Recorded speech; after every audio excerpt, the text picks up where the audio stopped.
Welcome to Xagility. I'm your host, John Coleman.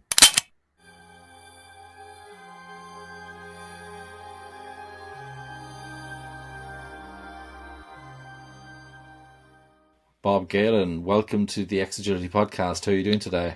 I'm good, John Coleman. Nice to meet you, and thank you for inviting me. I appreciate it. Delighted to speak with you today about your book, Extraordinarily Badass Agile Coaching. Got the book here, and for the people who are watching online, but for the audio people, it's got a nice clean cover, and there's a circle in the front says transforming, facilitating in one kind of corner of the circle, and then guiding, learning, agile lean, and then coaching and leading and serving and advising and the other. And it's a lovely book. It's a nice deep book. There's 340 odd pages in the book, plus some glossary stuff. Nice read. I read it in about 2 hours. But if you know your stuff, you can read it in 2 hours. But if you don't, if you need to be educated, it might take you, a bit longer. But it's a really, really nice book. And looking forward to chatting with you about the book today, Bob.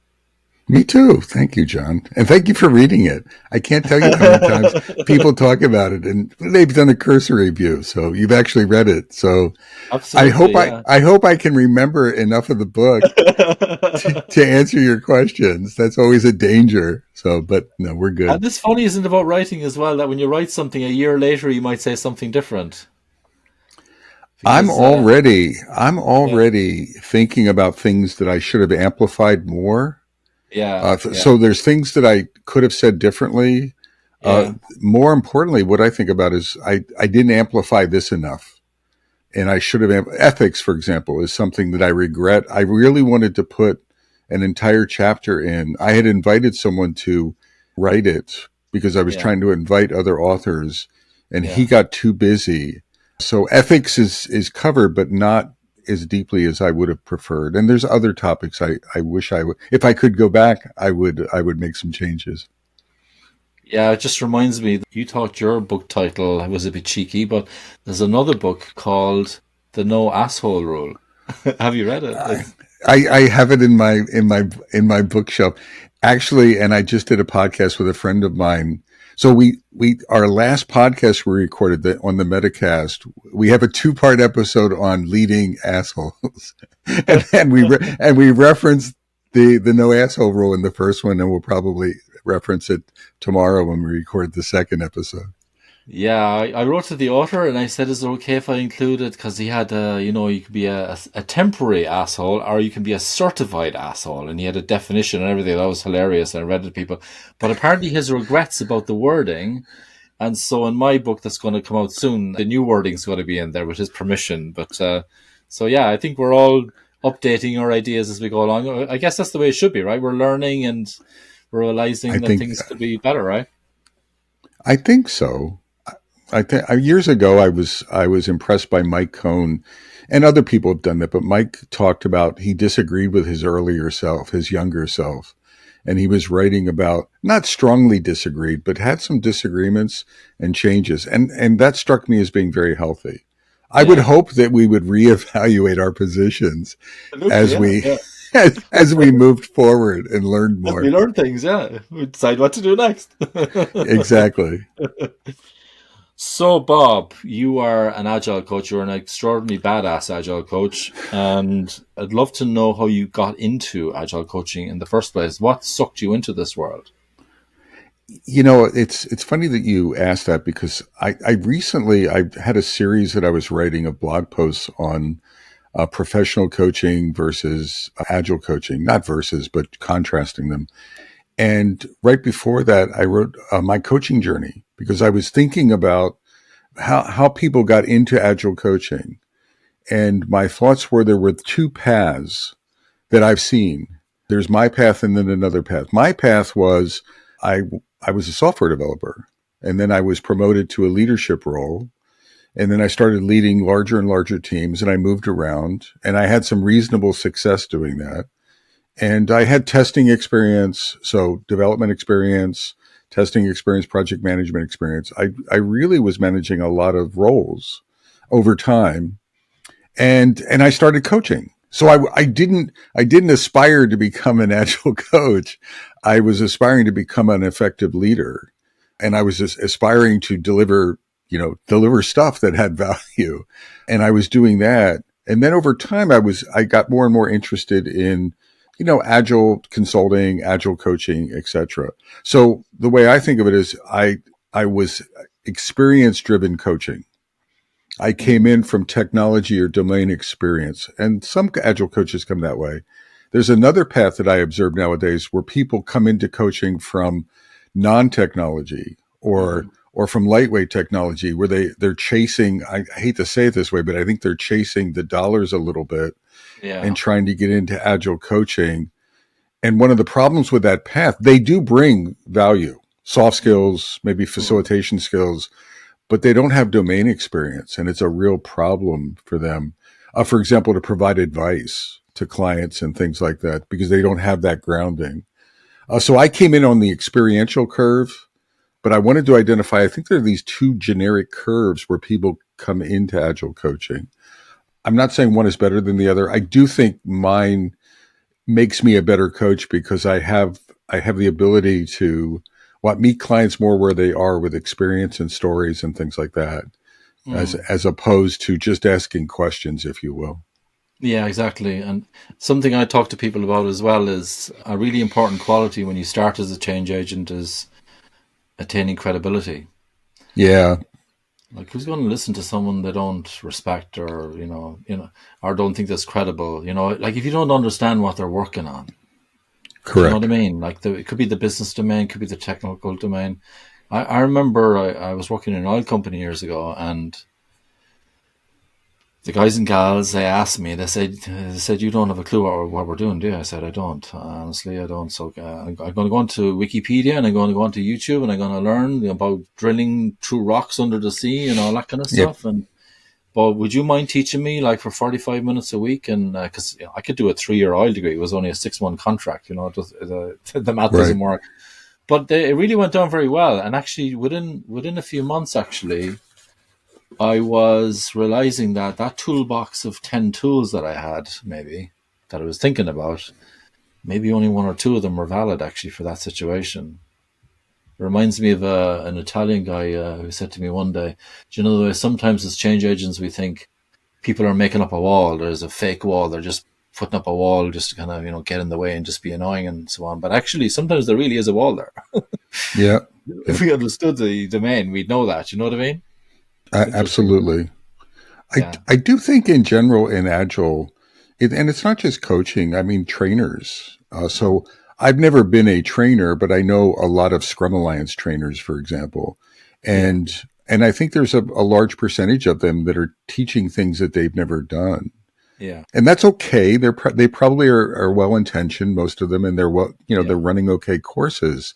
Yeah. But I wish that practitioner level was higher, right? Yeah, So exactly. so and and if you're going to enter that, like you said, John, then be curious. Realize Yeah. that you have a gap, Yeah.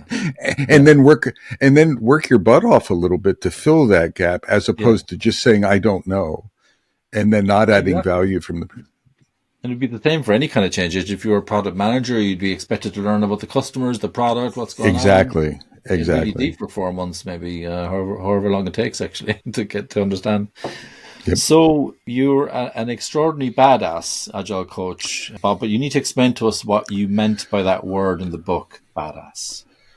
So I am not claiming to be a badass.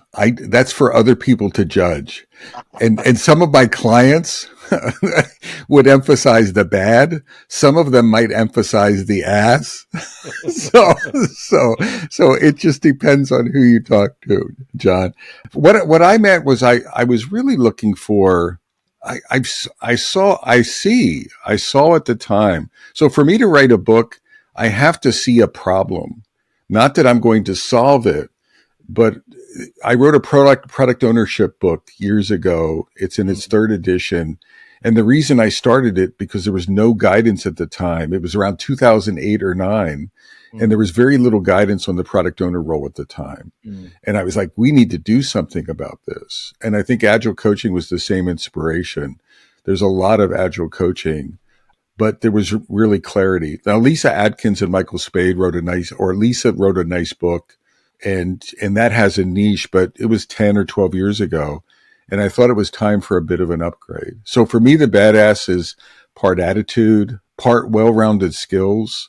One of Yeah. the anchors, as you were talking about the cover, the graphic on the cover is really a graphic of the Agile Coaching Growth Wheel, Yeah. which is a metaphor or a model that I tried to anchor the book on, one of them. And Yeah. it's really well rounded. I like the metaphor because it's a wheel, and it has a bunch of stances or competencies.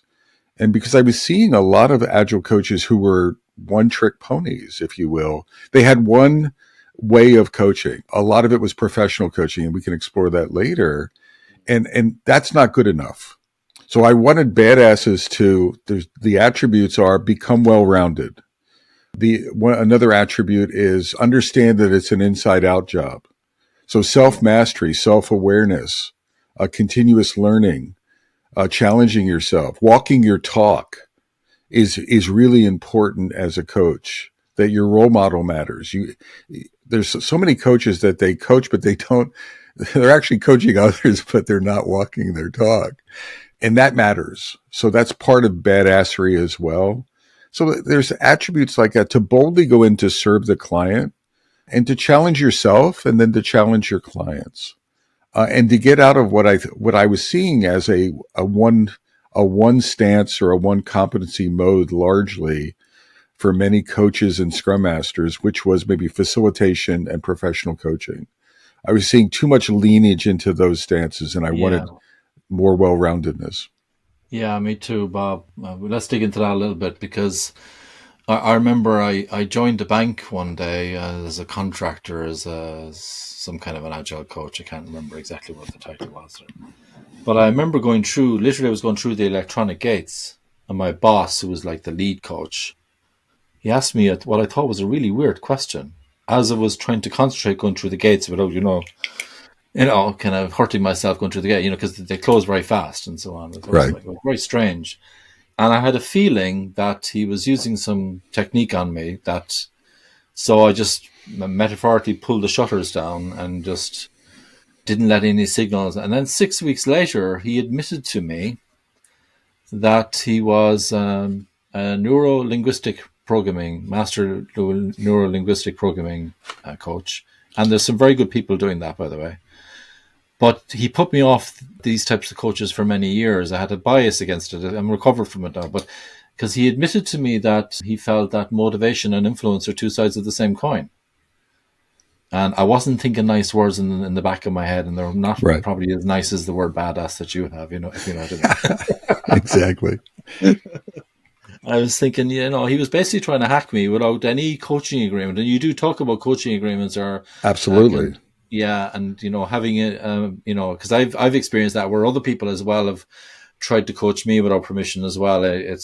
Some people say coaching is a leadership style, but I'm not sure I agree with it entirely because I think people need to want to be coached. And the biggest worrying development that I've seen in the last few years in agile coaching is the rise of coaching badges, professional coaching badges. Nothing wrong with that. It's good to be professionally skilled in these things. But the problem is that to get one of these badges, you have to clock up so many coaching hours. I don't Right. know, ACF is at 100 hours or something, 500 hours for the next one. I can't remember the letters, PCC, MCC, I can't remember but basically you have to clock up hours. So surprise, surprise, Bob, guess what stance people are going to use when they're going to meet me? If they've got you got this coaching wheel, which one are they going to pick if they want to clock up another coaching hour? You know what I mean? Right. So, Bob, But how's your world going to change if I remove this impediment? All these kind of questions. exactly. It's not just. I mean, it's that, John. I mean, it's the certification. So I'm not going to pick on anything, but I'll Yeah, talk about. I see Agile, for example. A yeah, lot of the certifications or the training emphasizes that we're doing. So it has Agile coaching as a title. yeah, Pre-Agile Coaching Growth, where there was something called the Agile Coaching Competency Framework or the X-Wing yeah. model. That's right. And it had multiple competencies: Yeah, mentoring, training, facilitation, yeah, professional coaching. yeah, But but the emphasis of the trainers was on professional coaching. I Yeah. think because it's something you can anchor on, it's something you can measure. Yeah. You can actually evaluate whether someone can have a professional coaching conversation. So what's happened is the world of agile coaching has leans very heavily into professional coaching stance, not just by choice by the individuals, but by training or by modeling, etc. And that was one of the things I wanted to battle against with the book a little bit. I'm not Mm. anti, so some people challenge me that you're anti professional coaching, and I'm No, really you're not. not. I'm No. not, but And I I'm saw a lot of coaching actually in the book. Yeah. Yeah. yeah, but I'm pro Yeah. well-rounded coaching, Yeah. and Yeah. that's the Exactly. key. Exactly. It's just about over-indexing, overplaying your cards. You know what I mean? Yeah. Absolutely. And there's another thing as well that I've noticed that most clients that I've come across when they're asking for my help, Yep. well, they need my help. So they need, sometimes they need advice actually. Sometimes they actually want to know what to do, and people keep on asking them questions, and they're like almost desperate for advice. And it's like, how long do they have to starve or or run out of drinks before they get the advice they're looking for? So it's situational, isn't it? It's about sometimes advising, sometimes mentoring, sometimes teaching. Right. I Well, often talk to people about that. but one of the things is if you talk to a professional, an ICF based professional coach, Mm. or you go to a training program, you are told not to provide advice, right? You're there Not to to serve the don't, yeah. client, and the Yeah. client needs to figure out their own solutions. And I Yeah. get that. But there are situations in an agile context where what if they don't have that? Then I think we have a responsibility and service to our coaching client to switch into an advisory stance. But a lot of these folks who've over indexed won't do that. In fact, what I find is they look at that as bad or illegal. It's like, I can't do Yeah. that. Right. I can't, no, we can't do that. That's not coaching. And I'm like, no, you're not serving your client in that. And if you have the experience, now some of them don't have the chops to provide that advice. And that's a dilemma, right? That's a problem. Mm. But Mm. some of them do, and they avoid that. So that's why I anchored on the wheel. Is it amplifies? There's two stances in the wheel or competencies Yeah. that are new, if you will, from my point of Yeah. view. One is Yeah. leading, and Yeah. the other is advising. And I think they Yeah. were necessary. They were missing, and I Yeah. think they're important. Yeah, I agree. Sometimes people, and you talked about different types of leading as well. You pulled in some coactive leadership styles, if you like. I think you had purpose driven, and then Yep. you had basically, remind me, Bob, what they were, but they're not coming to my head. It Well, was five, four or the five of them. coactive was nice, John, because it's you can say here's a leadership stance as a coach, Yeah. but I like the model of leading from where. So Yeah. there's positional awareness. So leading Yeah. as a coach occasionally, and this is one of those things where ICF coaches, their heads will explode. I'm like, you can lead as a coach from the front. No, I can't lead from the front, right? So you can lead as a change agent. You can lead as an influencer. Not a lot, but you can do that. Or you can lead from behind, or you can lead from the Yeah. sides. And Yeah. I think that model is very useful to think about what position am I, not just I'm coach as leader, but coach as leader where? Where am Yeah. I?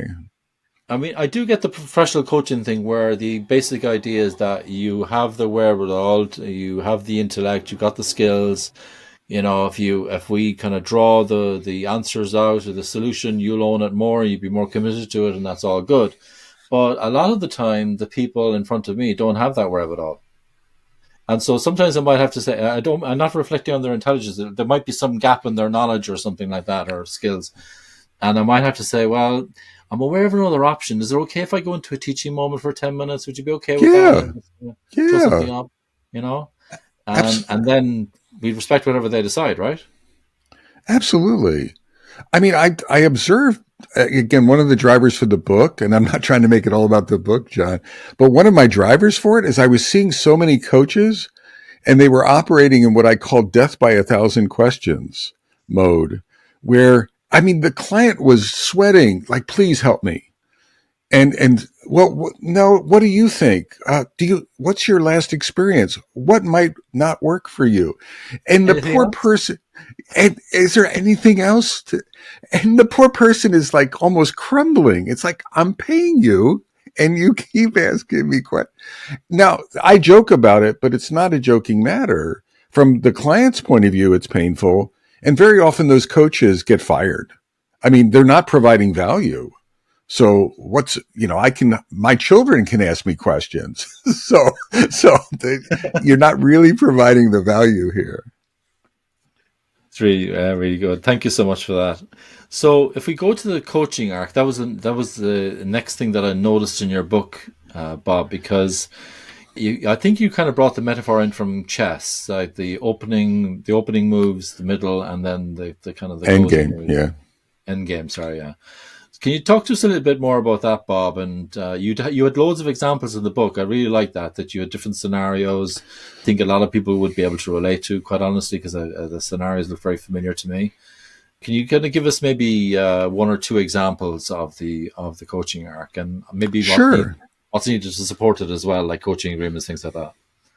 Well, I mean, it's not just the arc. And I didn't create it. Lisa talked about a coaching arc, and other Yeah, coaching programs talk about it. I just gave it maybe different nomenclature. yeah, But the point is, there's this beginning, middle, and end to a coaching conversation. And yeah, I think as a coach, we're not, one of the things that I talk about is pre-planning your arc or your coaching conversation and then yeah, having a reflection. So the arc actually has a pre-beginning, which is thinking about your client. Have we established the agenda? Have we established goals for this coaching? If we haven't, then we need to do that. And then post the ending of the coaching arc, as a coach, I think you want to reflect on your effectiveness. Would you have changed? Did you use the right stance? And then I think within the arc, like for example, applying stances to the arc is useful. So I was just picking on professional coaching stance, but I think professional coaching stance is a wonderful sandwich in the arc. Entering the arc, asking some questions yeah, is a beautiful way to enter. There's nothing wrong with that's just yeah, not stay there forever. yeah, Asking a exactly. few questions, you're sort of sensing and responding.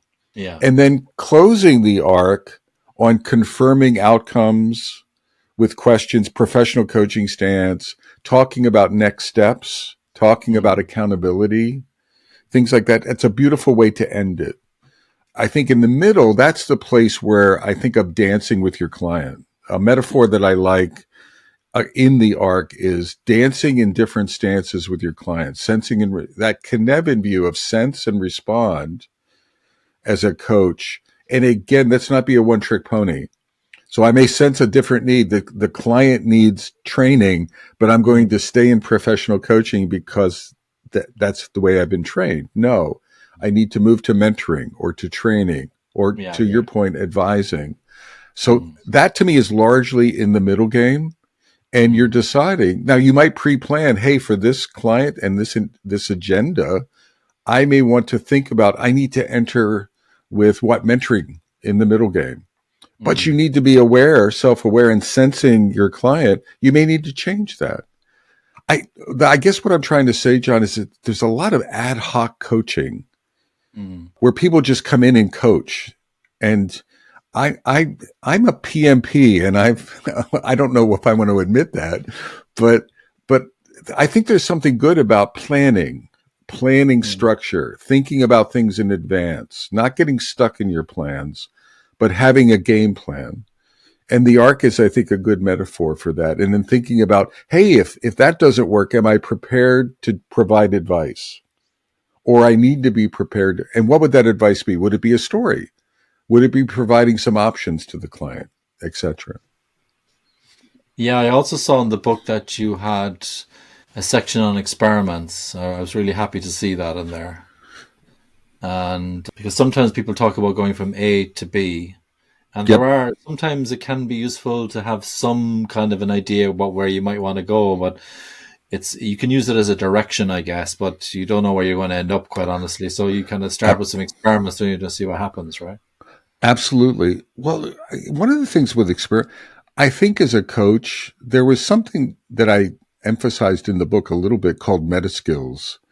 And Yes. so I was emphasizing experiments, but I also think the mindset that you have as a coach that you enter with your client, what's going on up here Mm. matters. So one of my mindsets is playfulness that actually I get a lot of traction in my coaching about putting on a playful sort of meta skill. And what I'm trying to do is, and the playfulness is experimentation. The playfulness is for me not to get stuck on myself. The Mm. playfulness is with the client. Do you think this Mm. would work? And Mm. I might propose a really weird story and they're, oh, that'll never work. Oh, great. Let's Mm. talk about other things. So can we run some experiment that might be close to that? What do you think? So Yeah. I think playfulness, curiosity is another meta skill that can be very useful, etc. So I think experimentation, but also playfulness. We can take coaching too seriously. You know, we were talking about something that I thought about after the book. One of the Mm. things I've been thinking about, and this is like, I think the arc is too rigorous. Sometimes, like I see a lot of, and I may have over amplified it, and coaches are like, I need to get into the middle game, right? I've been here 10 minutes and damn it, I'm not in the middle game yet. It's bad. Yeah. Or I've spent Been too too much high, time isn't it? here. Yeah. Yeah. Yeah, Yeah. it's too Yeah. structured. Yeah. I mean, Yeah. it's But very keep it going even. valuable. Yeah. Yeah. And Yeah. and one of the things I regret is I should have just talked about creating a relationship with your client and having a conversation Where it's that's natural. targeted towards an Yeah. outcome. Just Yeah. the arc above the arc is just have a human being to human being conversation around Yes. shared outcomes. And I And I love think what I you missed said. that.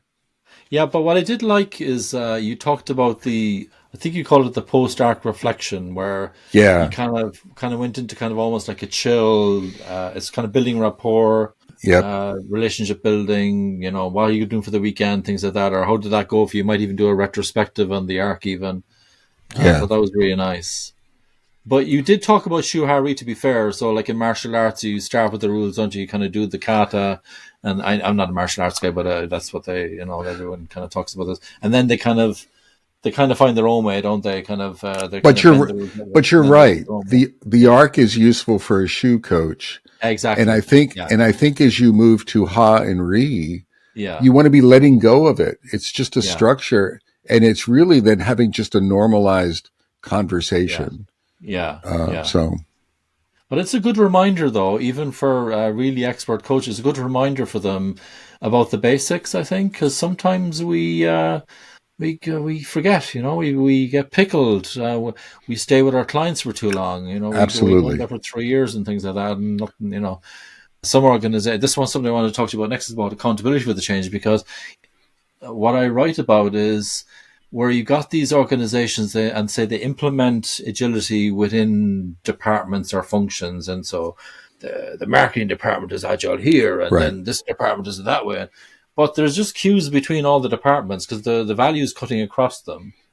But Right. then 3 years later, because the coaches get pickled, they're still overseeing on their watch agility within functions. So all they've done actually is just made each function more efficient, which isn't really effectiveness is really what we're striving for first, right? And that kind of gets forgotten by a lot of people. So I think it's no harm actually to remind people of the basics sometimes. I would agree. Now back to what you were saying. I Yeah. think something that I didn't talk maybe enough about in the book. This sounds like I'm picking on the book. It's still badass, everyone, Version two. but but but systemic coaching. I think very back to your Yeah. point. We can stay focused in a silo, or Mm, focused in a function, or even focused at a team. I mm, think every coach should be looking at who am I coaching, my client, but also be thinking systemically yeah. because in order to meet a client's agenda, you may be coaching the wrong person. Let me use a Scrum team example, right? Yeah. Yeah. A Scrum master has coaching skills and they're coaching their team, but there's a systemic problem that's driving too much work into the team. Yeah. So the scrum master can coach the bejeepers out of the team, Yeah. Yeah. and Yeah. but they really need to be looking more systemically or more globally. If they want to improve the effectiveness of their team, they may need to step up. Now, there may be inhibitors to that. It may be out of their job description. It may be out of their skill set. It may be out of their time allocation or whatever. It may be just scary. It may not be Mm, safe to do that. mm. But nonetheless, I think all coaches should be, you look at your client, but you also I look at my client, but I look at the system. And I try to become more systemic aware. And to be fair, the ORSC work body Yeah. of knowledge, that's quite good in that regard. I received a bit of training. You talked about that in the book as well. Right. So yeah, glad to hear you might delve into that more in the future. I mean, I wouldn't, ORSC yeah, changed my life, so we can go there or yeah, go please, yeah, finish go, it. go into it. Let's go there. So So yeah, ORSC is a professional coaching. So there's sort of, the way I think of it, there's two professional coaching organizations or views or strategies. One is systems, and systems are two or more people.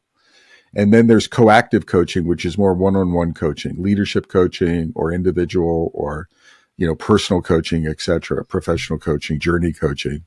I was very interested. I was doing a lot of organizational coaching anyway, and I realized that professional coaching was my weakest stance.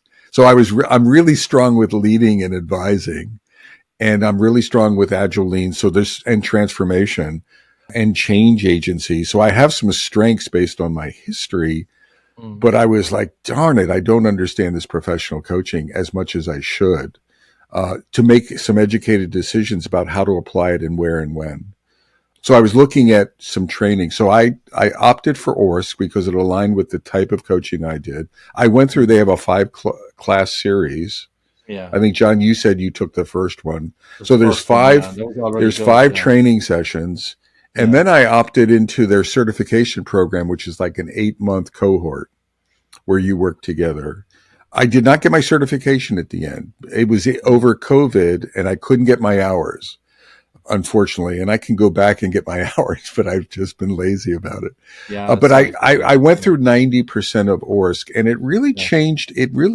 It changed the way I look at clients. It helped me systemically. Whenever I'm coaching anyone in an organization, I'm not just coaching them. I'm thinking about what's around them. So, for example, if there's a coaching dilemma or a problem or a challenge I want to, I not only think about the client, I think about who they report to. I think yeah, about their ecosystem, their culture. yeah, Is there something that I should be looking at or coaching there? And what yeah, ORS brings is a lot of system-based tools, not a lot, but a nice set of tools that you can use to reveal yeah, systems to themselves. So one of the yeah, premises of ORSC is you can't change the system, just like you can't change an individual if you're coaching them. yeah. That mindset is valuable from professional coaching.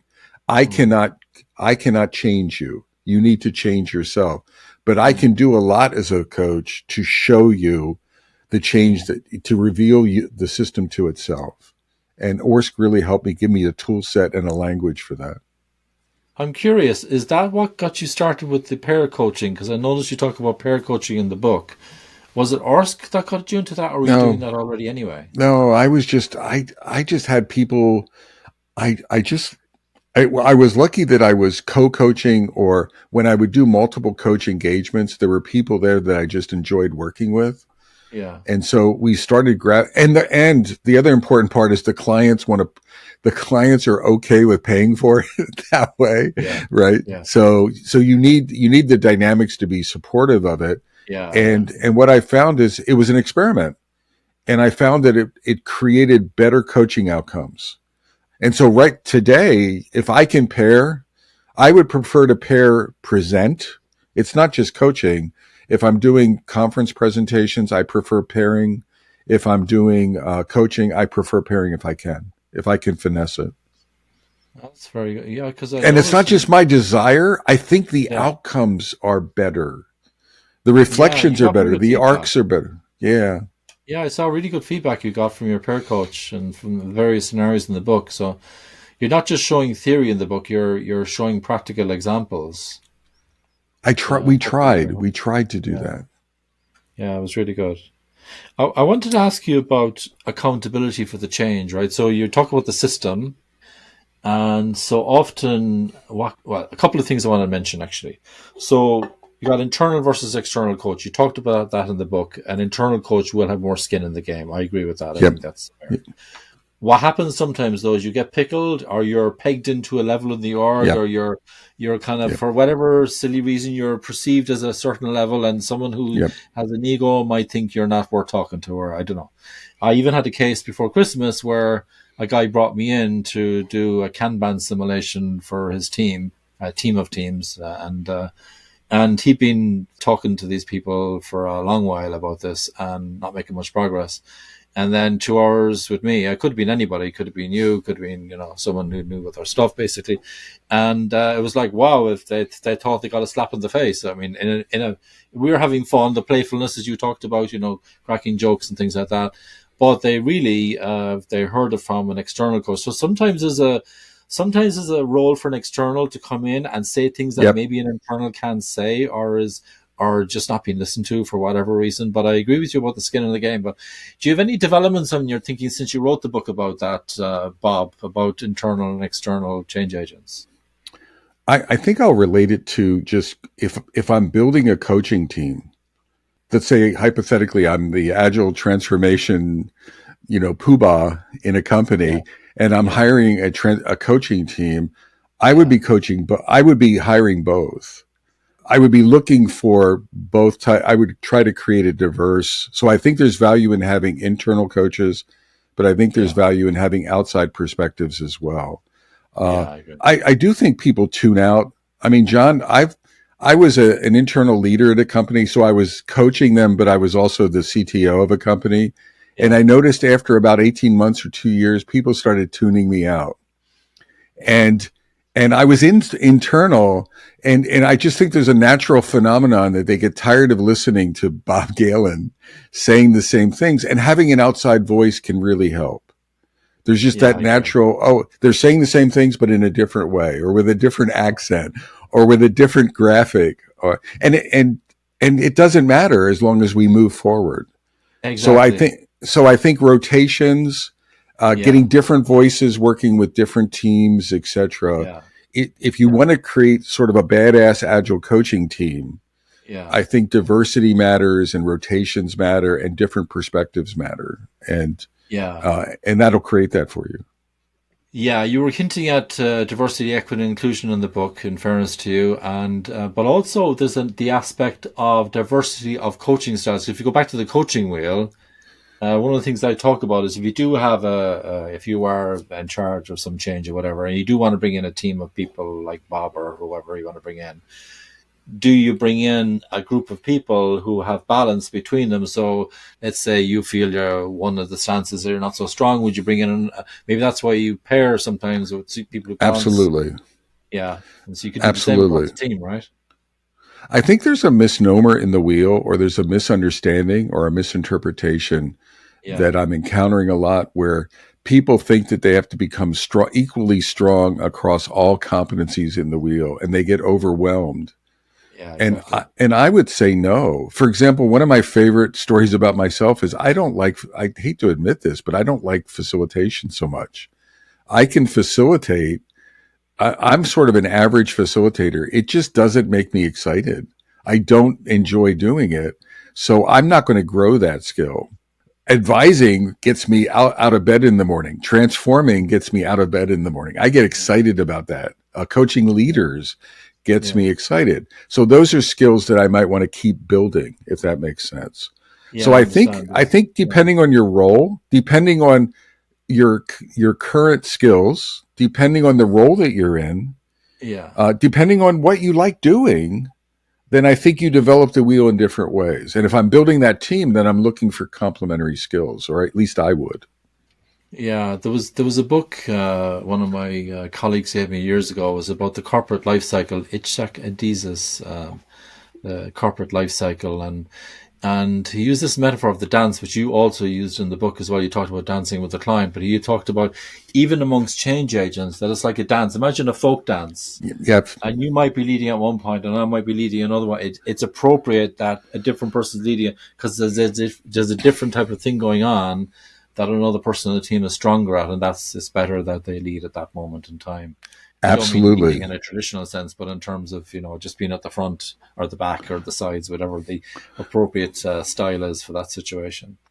Well, and part of the team building, John, is finding people that have the ego management or the self-awareness to Yeah, be able to. So I can say that I can dance that way, yeah, but do I really have that flexibility? And can yeah, we yeah, create that sort of nimbleness? I find a lot of coaching teams in organizations need coaches for the dynamics of the coaching team. yeah, There's absolutely. dysfunction sometimes amongst egos run amok, or arguments Uh, about, Kanban versus Scrum or whatever. I'm kidding a little bit, yeah, but yeah, when you're building that team, I think that ability to dance and to do it in a supportive fashion across team members, yeah, right, yeah. is essential. It's magical when it happens, but it kind of brings me on to another question, Bob, about the future of agile coaching. Even there's a lot of social media noise out there. The pendulum is swinging very hard. It's swinging. Actually, it's swinging everywhere. It's all about cost cutting as well. Yep. So I think product people are being laid off as well, not just agile coaching folks. But there's a bit of gaslighting going on out there about, agile coaches are bad. We're all useless. There are some good ones. There are some badass ones, extraordinary badass ones. There are also a lot of average ones. But I'm curious what your feeling is in terms of the future of agility and the future of agility coaching. What way do you see the wind blowing at the moment? So there are a lot of people weighing in, as you allude to, John. I think there's a lot of fatalist discussions going on in LinkedIn, Yeah, et cetera, right now. And it's not just coaches, Scrum Masters as well. So Scrum Masters, yeah, RTEs, yeah, Agile coaches of different, yeah, dimensions, et cetera. I actually think of it. This stuff is happening. I think it's a result of there's economic pressures, yeah, but I think some of the stuff I was trying to talk about in the book, I think I one of the reasons I wrote the book is I saw the world. A friend of mine, Mark Summers, and I talk about there's a lack of professional coaching, yeah, professionalism in agile coaching, yeah. I know what you mean. well-roundedness in agile coaching, Yeah, that really bringing, broad and deep skills. There's a lot of mediocre agile coaches who can operate maybe in professional coaching stance, et cetera. And that's not good enough. And yeah, I think, 10 years ago, we got away with that. There was euphoria around agile and we weren't challenged to bring value. Oh, they're asking questions. That's okay. Right. Bless their hearts. They must be providing some value. Now I don't think that works. So I oh, don't think agile coaching is going away. I think mediocre agile coaching is getting challenged. And I think excellence is going, or badassery is going to become is the competitive advantage. I think that indeed. would be true from a scrum master's point of view. And it's not the role agile coach, but it's the skills, the breadth and depth of our skills and connecting to delivering value to the client. One of the dangers of professional coaching, when I watch someone who's in professional coaching stance, they don't get skin in the game, if that makes sense. Yeah, Even though I say you're an internal coach, when they're coaching, they're not getting in the game with the team. They're sort of like they're surrounding the team and they're trying to influence the team from afar. It's like yeah, the team is an independent entity and yeah, I'm just coaching from the outside. And yeah, and so I think that's a mistake. And I'm just asking questions. yeah, And I'm giving the team a lot of space. And I'm like, that doesn't show much value. What if you got in the game with the team? Oh, I can't do that. yeah, Like I would argue a scrum master, sometimes the joke with scrum masters is, if the team wanted coffee, am I supposed to, I'm not a coffee order taker. mm, And my argument would be, of course you're not. But what if they needed that? What if on Tuesday, what if that showed value? What if that helped them deliver something to the bottom line of the organization? I Mm, would sweep floors if necessary to support delivery of value. I'm kidding around a little bit, but there's this lack. Professional coaching, I think, is too abstracted from the work, too abstracted from the domain, too abstracted from the perception of, oh, Bob's in the game. The team mm, delivered something, and Bob played a part in that mm. as a coach. Bob provided value, bottom line value. And that's one of the things I'm trying to me, part of badassery is you're balancing that act of being remote, not being pickled, but also navigating to get in the game to provide value. And how do we do that depending on our coaching role? That's a really good tip, Bob. Maybe a bit of Darwinism is going to happen where the best will survive, but I think also I'm so. curious. Yeah. I'm curious, will it be the best who will survive, or will it be the people who play the game will survive? Because there's another thing as well where how serious are people about change? Because accountability about change. Because in your book, you talk about coaching contracts, for example. Right. You know I how actually, accountable are defined. Yeah, John, I think chops are going to matter. Experience yeah, is going to rise to the top. yeah. I think the folks that ask 1,000 questions will not have a place. Uh, I just don't think that's good enough. I think we need to bring all of our skills and competencies to bear to provide value to our clients. Part of part of that shtick, if you will, was using terminology. Like we speak agile terminology like it's gobbledygook. We need to stop doing that. So I think the cream rising to the top would be we need to connect to our stakeholders' agenda, not to an agile agenda or to a sort of to a methodology agenda. That's a means to an end. What are Yeah. they trying to achieve? What is their agenda? What's the value proposition? How do we help them do that? It's not Mm. about speaking about Kanban or Scrum or story points or whatever. Stop doing that. It's a facade. It's a trap that we can get into. So just cutting through that and providing value. I do think there's a Darwin moment coming. That's my view. That's my hope. Yeah, Uh, yeah. It'll probably happen across all professionalisms, product design, development, management, all sorts. I'd imagine. So maybe it's sad for a lot of people, and I hope people find their way and so on. But we also just want to make sure that people are in this change agent type gig for the right reasons. That they really do want people. They really do want to help people to change, and they have the courage to have those conversations when can needed. I say it in a different way, John, real quickly? Right. Yeah. I think a lot of folks are riding the Agile Coach bandwagon and looking at it as a fast track, Yeah. right? I can take a 2-day certification class. I can be a Yeah. Scrum Master. I can call myself an Agile Coach, and it's an easy ride.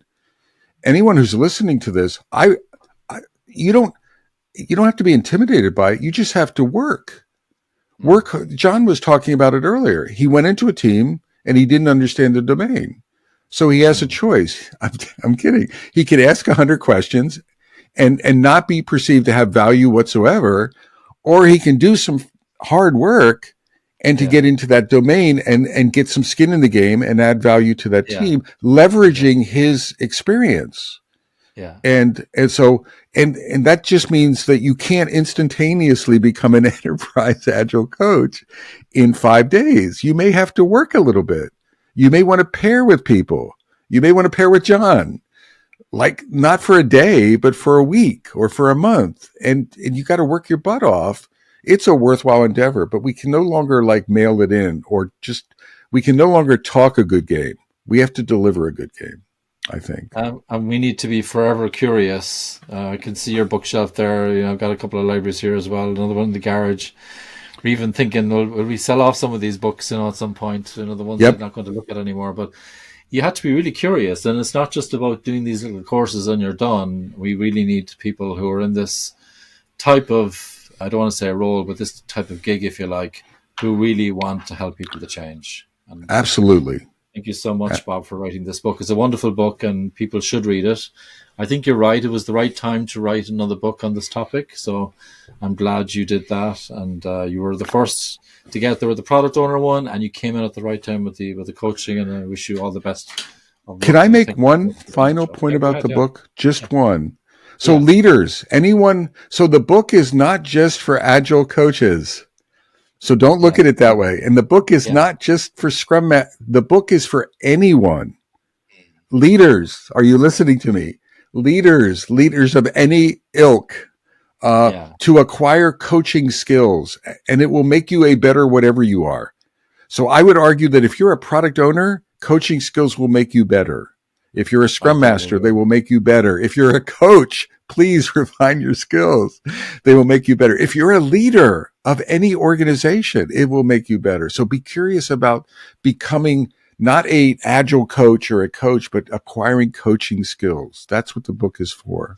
Indeed, because if you're a top manager, you need to be in the change agent game, right? So that's Absolutely. one path to it. I totally agree. Thank you so much. Thank you so much for coming on the show, Bob. Delighted to see you here, and keep up the good work. Loving all your I social was media. jazzed that you invited me, John. So thank you so very much. Thank you too.